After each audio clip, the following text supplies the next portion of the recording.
दोस्तों, जब भगवान को अपने भक्तों का यश बढ़ाना होता है तो वे उनकी नाना प्रकार से परीक्षा लेते हैं। ऐसी अद्भुत अद्भुत लीलाएं रचते हैं जिनको स्मरण करके साधारण मनुष्य भी चकित हो जाता है कि भगवान ने ऐसी लीला क्यों रची। अगर हम भगवान की लीलाओं को समझने का प्रयास अपनी साधारण बुद्धि से करेंगे तो हम असफल ही रहेंगे। भगवान की लीलाओं को तो केवल वे ही समझ सकते हैं। उन्हें समझना साधारण मनुष्य के बस की बात नहीं है। एक बार देवी लक्ष्मी, पार्वती और सरस्वती को अपने पतिव्रता धर्म पर बड़ा अभिमान हो गया था और भगवान दूसरे मनुष्यों के अहंकार को सहन कर भी लेते हैं, लेकिन यदि उनके भक्तों के मन में अहंकार उत्पन्न होता है तो वे उस अहंकार का तुरंत नाश करते हैं। इसी कारण से ही उन्हें भक्त वत्सल कहा गया है। जब भगवान ने देखा कि इन तीनों देवियों को बड़ा अहंकार हो गया है तो उन्होंने उनके अहंकार को तोड़ने के लिए देवर्षि नारद के मन में एक विचार डाल दिया। नारद जी तो भगवान की इच्छा से ही चलने वाले ठहरे। उन्हें नित्य कोई ना कोई नया भगवान का कार्य चाहिए। जैसे ही भगवान ने नारद के मन में इन तीनों देवियों के अहंकार को तोड़ने का विचार डाल दिया, फिर क्या नारद जी अपने काम पर लग गए। सबसे पहले वे देवी लक्ष्मी जी के पास गए और नारायण नारायण का जाप करने लगे।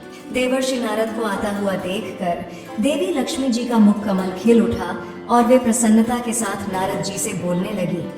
पधारिए नारद जी, वैकुंठ में आपका स्वागत है। आज बड़े दिनों के बाद वैकुंठ आना हुआ। फिर नारद जी देवी लक्ष्मी को प्रणाम करते हुए कहने लगे, हे माता, हमारा क्या ठिकाना। हम तो प्रभु की इच्छा से ही इधर उधर घूमते रहते हैं। हमारा शरीर हमारे बस में कहाँ है। ये तो प्रभु की ही माया है। जिधर उन्होंने इशारा किया उधर चल दिए। नारद जी के ऐसे वचन सुनकर देवी लक्ष्मी हंस पड़ी और हंसते हंसते हुए नारद जी से कहने लगी, हे देवर्षि, आप कहाँ से आ रहे हैं और आज क्या समाचार लेकर आए हैं। नारद जी बोलने लगे, हे माथे, अब मैं आपको क्या बताऊं। बोलने में थोड़ा झिझक रहा हूं। यदि आज्ञा हो तो बताने की चेष्टा करता हूं। आज मैं घूमते घूमते चित्रकूट की ओर चला गया। वहां पर मैं महर्षि अत्रि के आश्रम पर गया। वहां पर उनकी पत्नी अनसुईया के दर्शन करके मैं धन्य हो गया। आज इस संसार में माता अनसुईया के समान पतिव्रता दूसरी कोई नारी नहीं है। उन्होंने अपने तप के प्रभाव से गंगा की एक धारा प्रकट की थी जो आज मंदाकिनी नाम से प्रसिद्ध है। मैं 14 भुवनों को घूम आया हूं, लेकिन उनके समान पतिव्रता स्त्री मुझे कहीं पर भी नहीं दिखी। नारद जी की ऐसी बात सुनकर देवी लक्ष्मी को बड़ा बुरा लगा। वे सोचने लगी, ये मेरे घर का होकर भी मेरे सामने ही ऐसी बातें कर रहा है। यह तो मेरा अपमान कर रहा है। फिर माँ लक्ष्मी ने सोचा, इसने मुझे छोड़कर कहा होगा, इससे पूछकर देखती हूँ। देवी लक्ष्मी नारद से पूछने लगती है, हे देवर्षि, तुमने अनसुईया के पतिव्रता धर्म की बड़ी प्रशंसा की है। उनका नाम तो मैंने भी सुना है, लेकिन मुझे ये बताओ, क्या वे मुझसे भी बढ़कर है। नारद जी को तो देवी लक्ष्मी के मन को फेरना ही था। वे कहने लगे, हे माता, अगर आप बुरा ना माने तो इसका उत्तर दो। माथे, झूठ कहूं या सच। लक्ष्मी जी बोली, अरे झूठ का क्या काम, जो भी है सच सच बताओ। तुम निर्भय होकर कहो जो भी कहना चाहते हो, इसमें बुरा मानने वाली कोई बात नहीं है। तब नारद जी दृढ़ता से कहने लगते हैं, माथे, सच बात तो ये है कि आप देवी अनसुईया के पासन के बराबर भी नहीं हैं। इतना सुनते ही लक्ष्मी जी का मुख फक से पड़ गया। उन्हें नारद जी से ऐसे उत्तर की आशा भी नहीं थी। उनके मन में सती अनसुईया के प्रति जलन का भाव निर्माण हो गया और उन्होंने मन ही मन देवी अनसुईया को नीचा दिखाने का निश्चय कर लिया। फिर देवी लक्ष्मी नारद से बोली, अच्छा नारद, अनसुईया मेरे पासन के समान है या मैं उनके पासन के समान हूँ, यह तो समय ही बताएगा। नारद जी को तो कलह का बीज बोना था, वो तो उन्होंने कर दिया। देवी लक्ष्मी के मन में अनसुईया के प्रति जलन का भाव उत्पन्न हो गया। आगे देवी लक्ष्मी कुछ कहती, उससे पहले ही नारद जी कैलाश की ओर निकल पड़े। इधर देवी लक्ष्मी जी मुंह फुलाकर बैठ गए। जब भगवान विष्णु उस स्थान पर आए और उन्होंने लक्ष्मी को रूठ कर बैठा हुआ देखा तो वे कहने लगे, हे प्रिय, क्या हुआ, आज मुंह फुलाकर क्यों बैठी हो। अपने दुख का कारण बताओ। देवी लक्ष्मी कहने लगी, देखिए जी, सुन लो मेरी बात। बहुत दिनों तक मैंने आपके चरण दबाए हैं। मैंने आज तक आपकी हाँ में हाँ मिलाई है। आपसे कभी कोई चीज नहीं मांगी है, लेकिन आज आपको मेरी एक बात माननी पड़ेगी। भगवान विष्णु बोले, हे देवी, बात भी तो सुने क्या है, बिना सुने कैसे हाँ कह दो। लक्ष्मी जी कहने लगी, बात कोई भी हो, आज आपको मेरी बात माननी ही पड़ेगी। आप हाँ कहेंगे तभी मैं अपनी बात कहूंगी। आज मुझे आपका प्रेम देखना है, बहुत मुझे बहकाते रहते हो आप। भगवान विष्णु कहने लगे, ठीक है प्रिय, तुम्हारी जो भी इच्छा हो मैं उसे अवश्य पूर्ण करूंगा। तब देवी लक्ष्मी प्रसन्नता पूर्वक कहने लगी, हे प्रभु, आपको देवी अनसुईया का सतीत्व भंग करना होगा, बस यही इच्छा है मेरी।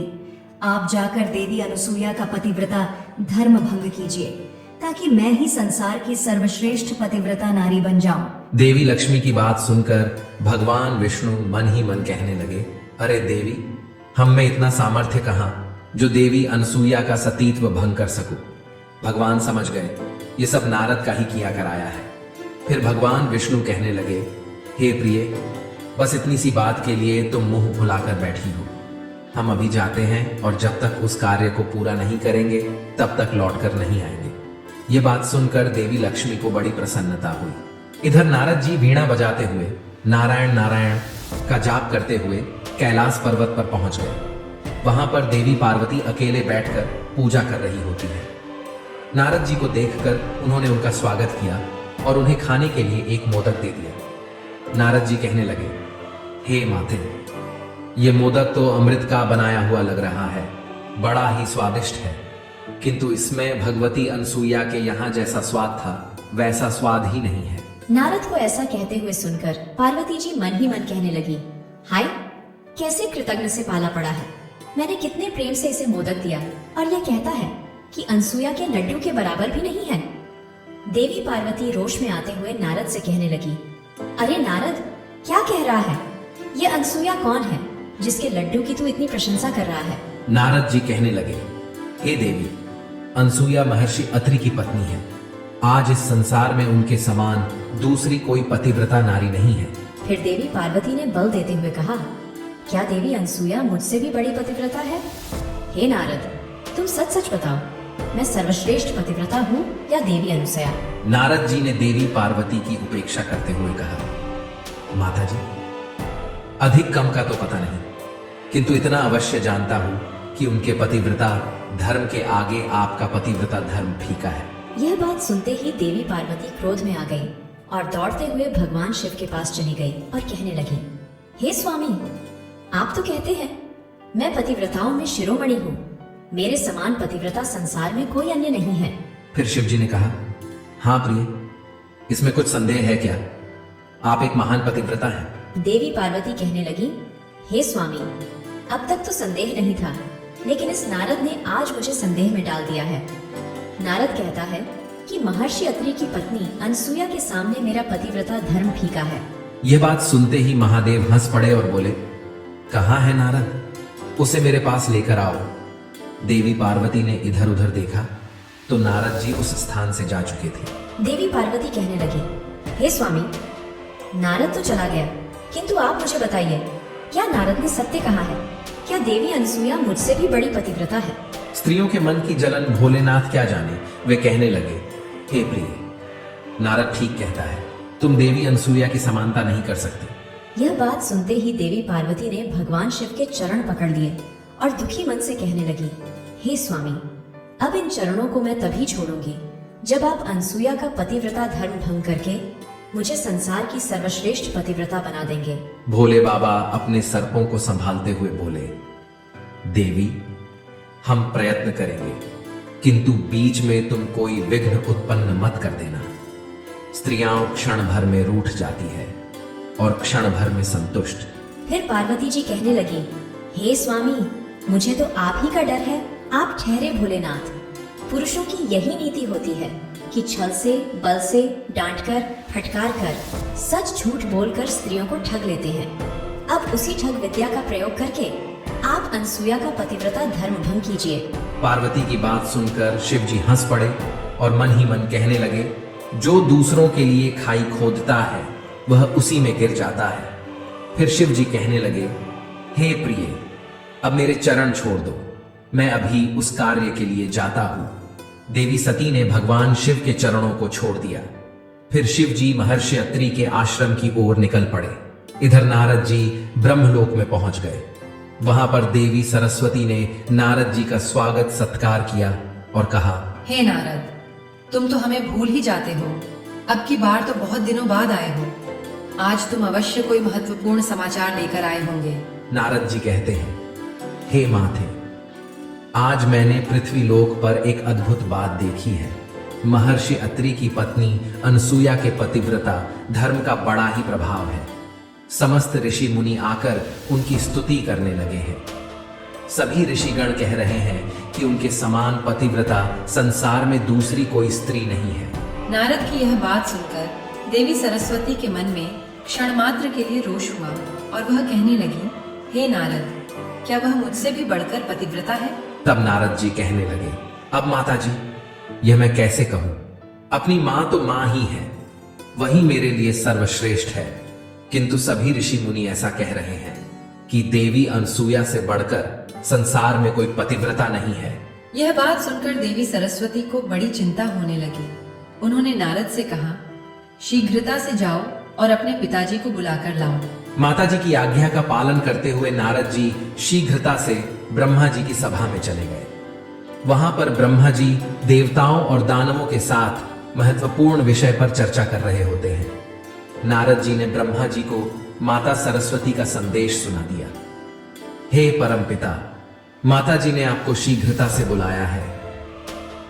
ब्रह्मा जी सोचने लगे, अवश्य ही कोई महत्वपूर्ण कार्य होगा, इसीलिए वे तुरंत ही देवी सरस्वती के पास आ गए। ब्रह्मा जी के आते ही देवी सरस्वती ने उनसे पूछा, हे स्वामी, आजकल इस संसार में सबसे अधिक पतिव्रता कौन है? फिर ब्रह्मा जी ने विस्मय के साथ पूछा, हे देवी, अभी इस समय पर इस प्रश्न को पूछने का क्या कारण है? देवी सरस्वती ने हठ करते हुए पूछा, कारण कुछ नहीं है, पहले आप मुझे मेरे प्रश्न का उत्तर दीजिए। ब्रह्मा जी प्रेम के स्वर में कहने लगे, हे प्रिय, तुमसे बढ़कर संसार में दूसरी कौन सी पतिव्रता हो सकती है? तुम ही सबसे महान पतिव्रता हो। फिर देवी सरस्वती कहने लगी, महाराज, आप ऐसी चाटुकारिता वाली बातें न कीजिए, सच सच बताइए। मैंने तो सुना है महर्षि अत्रि की पत्नी अनसुया को सभी ऋषिगण संसार की सबसे बड़ी पतिव्रता कह रहे हैं। यह सुनकर ब्रह्मा जी को कुछ चिंता हुई। वे मन ही मन मुस्कुराते हुए सोचने लगे, दाल में कुछ काला है, स्त्रियों में जलन का भाव जल्दी आ जाता है, लेकिन देवी अनसुया में दूसरों के प्रति जलन का भाव नहीं है। बात तो सत्य है, देवी अनसुया के समान पतिव्रता कोई नहीं है। देवी सरस्वती की बात को टालने के लिए ब्रह्मा जी कहने लगे, हे प्रिय, यह बात तुमसे किसने कही? फिर देवी सरस्वती इधर उधर देखने लगी तो नारद जी वहां से जा चुके थे। माता पिता की वार्ता को पुत्र को कभी नहीं सुनना चाहिए, इसीलिए वे चुपचाप वहां से निकल गए। नारद को ना देख के देवी सरस्वती ब्रह्मा जी से कहने लगी, हे स्वामी, मुझसे ये बात एक काले चोर ने कही है, किंतु आप मुझे ये बताइए कि यह सत्य है या नहीं। फिर ब्रह्मा जी ने संकोच करते हुए कहा, मान लो कि यह सत्य ही है, लेकिन तुम्हें इसमें चिंता करने की क्या बात है? देवी, अनसुया तो तुम्हारी पुत्र वधू ठहरी। देवी सरस्वती रोष में आकर कहने लगी, मुझे मानसिक पुत्रों से क्या संबंध? वे तो आपके शरीर के अंगों से प्रकट हुए हैं। देखिए, आप जैसे भी हो, उस अनसुया के पतिव्रता धर्म को भंग कीजिए, अन्यथा मैं आपसे बात नहीं करूंगी।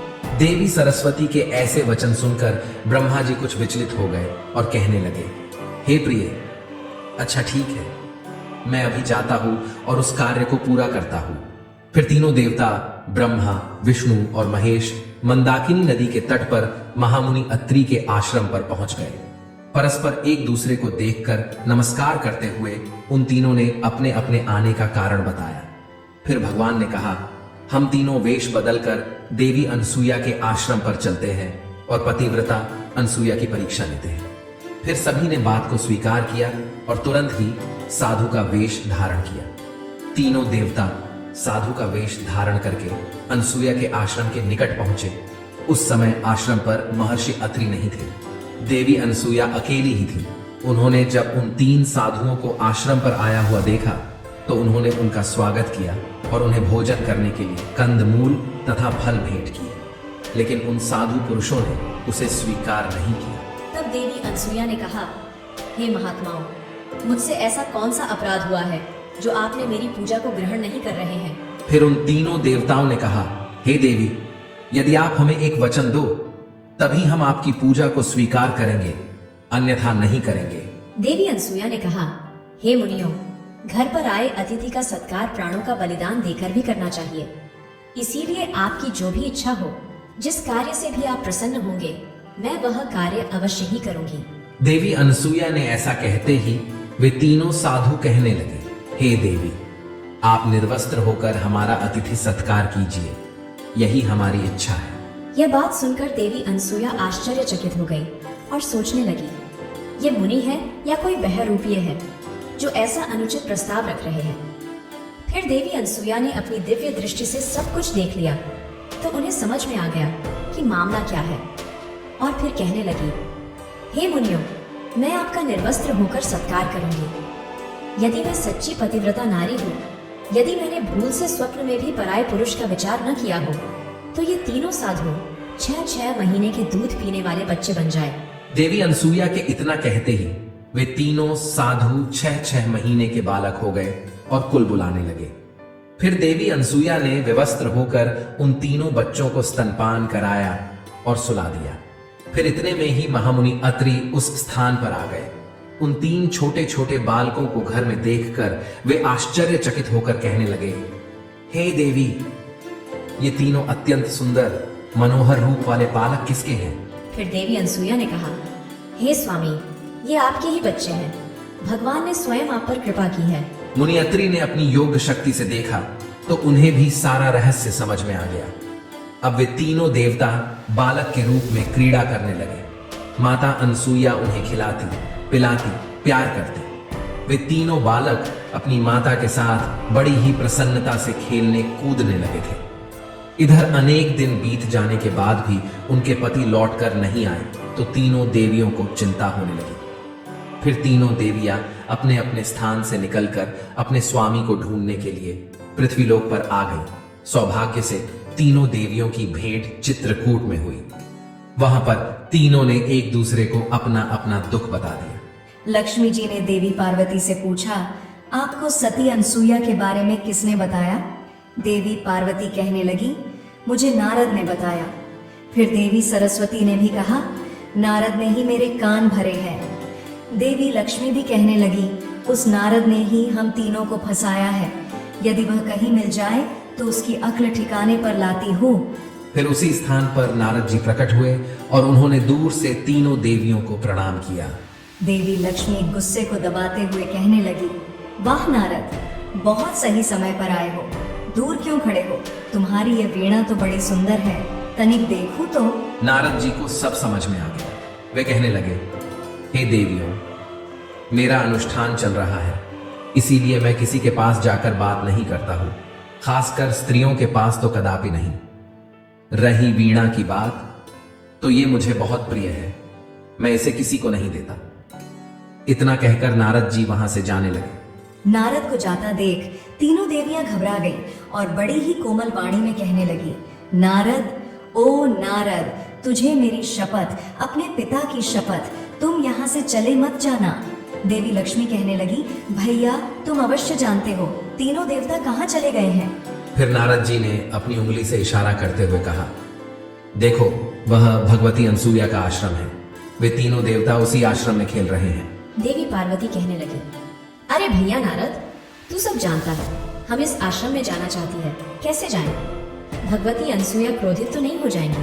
हमें उनका बड़ा भय लग रहा है। नारद जी बोले, हे माताओं, आप भूलकर भी आश्रम में कदम मत रखना, नहीं तो देवी अनसुया आप तीनों को भस्म कर डालेंगी। यह सुनकर तीनों देवियां घबरा गई और बोली, हे नारद, अब हंसी मजाक मत कर, सब सच सच बता दे।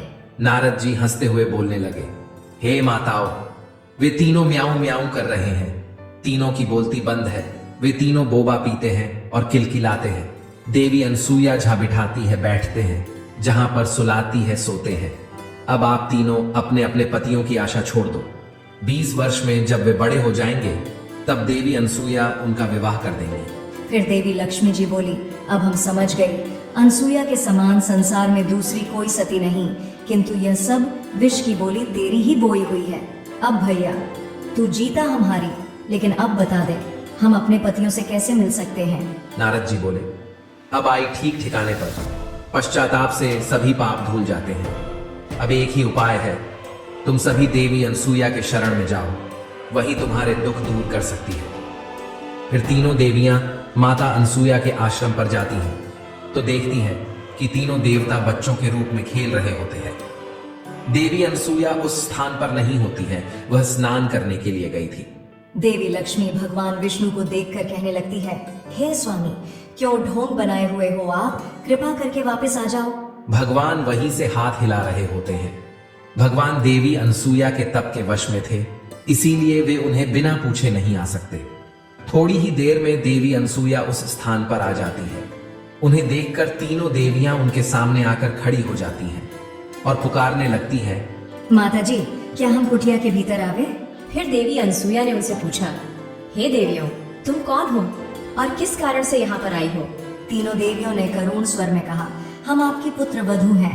देवी अनसुया ने कहा, अरे बहुओं को अपने घर में क्या पूछना, अंदर आ जाओ, ये तुम्हारा ही घर है। यह सुनकर तीनों देवियां लजाती हुई कुटिया के भीतर गई और माता अनसुया को प्रणाम करने लगी। फिर उतने में ही मुनि अत्रि उस स्थान पर आ गए।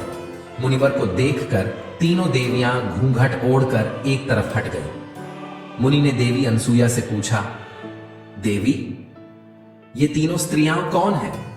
ये बड़ी तेजस्वी दिखाई पड़ रही है। फिर अनसुया माता ने कहा, हे स्वामी, ये हमारी पुत्र वधू है, अपने पतियों के दर्शन करने के लिए आई है। मुनिवर कहने लगे, हे देवी, तुम तो बड़े कौतुक रच रही हो। अभी अभी तो पुत्र उत्पन्न किए हैं, वे पूरे 6 महीने के भी नहीं हुए तो तुमने पुत्र वधुएं भी बना दी। हाथ हाथ भर के पुत्र और 5-5 हाथ की बहुएं, यह कैसी विचित्र बात हुई। फिर देवी अनसुया कहने लगी, स्वामी, इसमें गलत क्या है? पुत्र से बड़ी बहू बड़े भाग्य लेकर आती है, ऐसी कहावत है। हमारे बच्चे भी एक दिन बड़े हो जाएंगे। यह सुनकर मुनि अत्रि हंस पड़े और सारा रहस्य समझ गए। फिर तीनों देवियां सती अनसुया से क्षमा याचना करने लगी, हे देवी, हमें क्षमा कीजिए, हमसे बड़ी भूल हो गई, अब कृपा करके हमें हमारे पति लौटा दीजिए। देवी अनसुया ने कहा, मैं कहाँ मना कर रही हूँ, ले जाओ अपने अपने पतियों को गोदी में उठाकर, ये वहां सो रहे हैं। तीनों देवियों ने कहा, माता जी, अब हमें और लज्जित ना कीजिए, संसार में हमारी हंसी न करावे, कोई क्या कहेगा, इन्हें जैसे का तैसा कर दीजिए। तीनों देवियों का दुख देखकर माता अनसुया का हृदय पसीज गया और उन्होंने अपनी योग शक्ति से तीनों बच्चों को फिर से उनके पूर्व स्वरूप में ला दिया। तीनों देव अपने अपने स्वरूप में आकर खड़े हो गए। फिर देवी अनसुया ने उन सभी को प्रणाम किया और उनकी पूजा की। माता अनसुया की पूजा से तीनों देव अत्यंत प्रसन्न हुए और उन्होंने देवी अनसुया को वरदान मांगने के लिए कहा। देवी अनसुया कहने लगी, यदि आप तीनों देवता मुझ पर प्रसन्न हैं, तो मुझे यह वरदान दीजिए कि आप तीनों मेरे पुत्र हो जाए। फिर तीनों देवताओं ने तथास्तु कहकर कहा, हम तीनों अपने अपने अंश में आकर तुम्हारे पुत्र के रूप में प्रकट होंगे। फिर तीनों देवताओं से भगवान दत्तात्रेय का जन्म हुआ। इस प्रकार से तीनों देवताओं ने देवी अनसुया को वरदान दिया और अपनी पत्नियों से पूछने लगे, अब बताओ, संसार में सबसे श्रेष्ठ पतिव्रता कौन है? तीनों देवियों ने लजाते हुए कहा, भगवती अनसुया ही पतिव्रताओं में सर्वश्रेष्ठ है, इनसे बढ़कर संसार में दूसरी कोई नहीं है। तीनों देवियों ने देवी अनसुया को यह वरदान दिया कि जो भी मनुष्य प्रातः काल में देवी अनसुया का स्मरण करेगा, उसे जीवन में धन धान्य बुद्धि आरोग्य की प्राप्ति होगी। तो दोस्तों, इस प्रकार से माता अनसुया समस्त संसार में सर्वश्रेष्ठ पतिव्रता है। वे भगवान विष्णु, शिव और ब्रह्मदेव के दत्तात्रेय अवतार की माता है। आपको यह कथा कैसी लगी कमेंट करके अवश्य बताएं। जानकारी अच्छी लगी तो वीडियो को लाइक जरूर करें। कमेंट में जय माता अनसुया अवश्य लिखें, साथ ही चैनल को सब्सक्राइब करें। आप सभी का धन्यवाद।